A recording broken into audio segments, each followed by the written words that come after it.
Hindi na makapaghintay ang mga basketball fans sa pagsisimula ng FIBA Asia Cup Under-18 2024 dahil dito natin masasaksihan kung sino-sinong manlalaro mula sa batch ito ang may potensyal na susunod na global sensations in the near future. Ang 27th edition ng FIBA Asia Cup Under-18 ay magsisimula na ngayong araw sa Prince Hamza Sports Hall and the Arena Complex sa Jordan.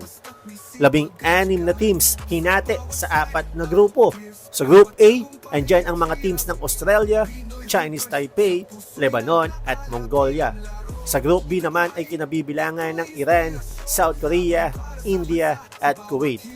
Group C, andyan ang China, Japan, Qatar at Kazakhstan.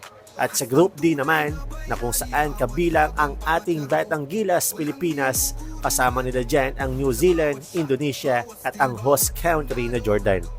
Ang number 1 team matapos ang group phase ay aabante outright sa quarterfinals.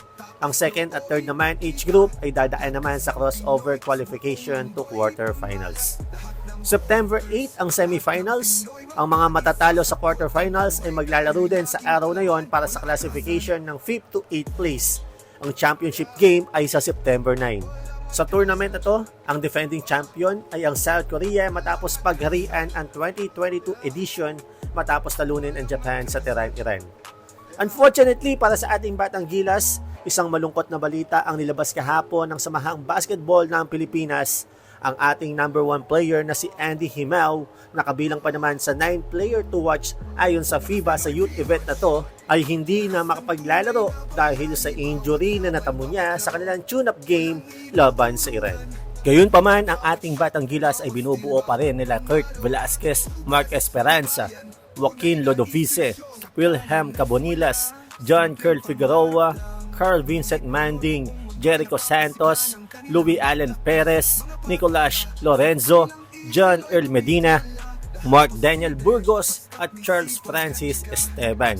Ang head coach, syempre walang iba kundi si Coach Josh Reyes. Ang unang assignment ng Batang Gilas ay laban sa Indonesia mamayang gabi po yan, alas 9:30. September 4, laban naman sa host country na Jordan, alas 12:30 ng madaling araw Philippine time. At ang kanilang last game sa group phase laban sa New Zealand, same day, September 4, alas 9:30 po ng gabi. For more basketball updates, please subscribe from the sideline.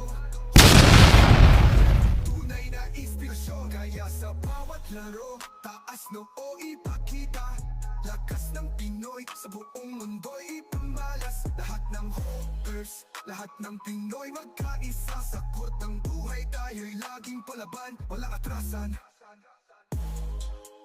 Yeah.